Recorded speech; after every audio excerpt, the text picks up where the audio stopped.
महाराज जी, अगर हम भक्ति पथ पर हैं, भक्ति करने की विधि कर रहे हैं और उसमें जो भी क्रियाएं हैं उन्हें भी करने का प्रयत्न कर रहे हैं और भक्ति के उस स्तर तक नहीं पहुंचते, तो क्या हमें भगवत प्राप्ति नहीं होगी या कब होगी? वैसे पहली बात तो ये कि जब हम सही ढंग से चलेंगे, सही रास्ते में चलेंगे तो मंजिल क्यों नहीं मिल जाएगी। दूसरी बात यह है कि यदि हमारा कहीं शरीर पूरा हो जाता है, हमें भगवत साक्षात्कार नहीं हुआ है, तो नष्ट भ्रष्ट नहीं होता, नामे भक्ता प्रणश्यति।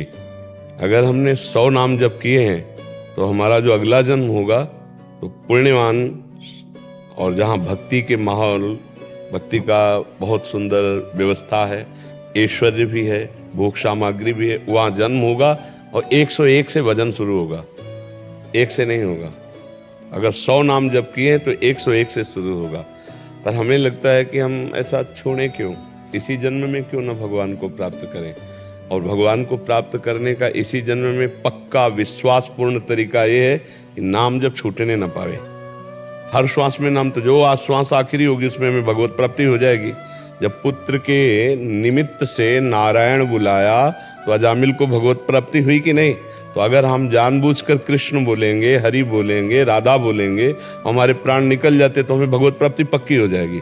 हमें अभ्यास करना है प्रति श्वास नाम जप करने का, हमें अभ्यास करना है प्रति सेकेंड भगवत में, चरणारविंद में, उनके रूप में, उनके लीला में, उनके गुणगान में हमारी वृत्ति लग जाए, हमारी वृत्ति लग जाए। कोई पद चल रहा है, कोई भगवान की रूप माधुरी का ध्यान कर रहे हैं, कोई नाम जप कर रहे हैं, और सेवाएं सब संसार की करो। कोई व्यापारी है, कोई नौकरी करता है, कोई किसानी करता है, या घर में रसोई बना रहे हैं, या झाड़ू पोछा, जो भी हम कार्य कर रहे हैं वो सब श्री कृष्ण के लिए कर रहे हैं, और उनका नाम जप करते हैं तो हमें भगवत प्राप्ति क्यों नहीं होगी? पहली बात तो आशा हमको इतनी दृढ़ रखी है कि इसी जन्म में भगवत प्राप्ति होनी, हमें आगे के लिए सोचना ही नहीं।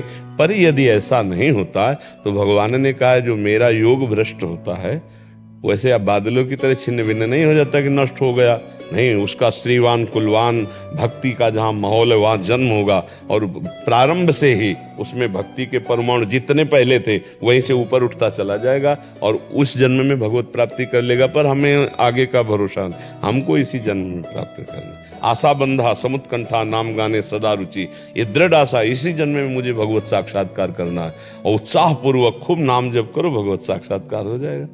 लगन लगनी चाहिए, हमें लगन लगनी चाहिए, लगन लग जाए तो अभी भगवान मिल जाए, पूरा जन्म तो बहुत बड़ी बात है, हमें लगन बढ़ानी है। अब हम जैसे संसारिक भोगों को भोगते हुए आनंदित हो रहे हैं, बीच बीच में थोड़ा नाम जप कर लिया तो थोड़ा ये बहुत धीमा रास्ता है।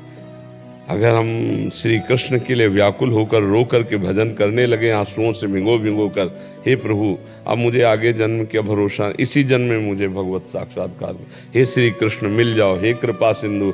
और उनकी कथाएं सुन रहे हैं, उनकी कथाएं गा रहे हैं, नाम कीर्तन कर रहे हैं, नाम जप कर रहे हैं, तो निश्चित भगवत प्राप्ति हो जाएगी। हम आगे के लिए क्यों टालें?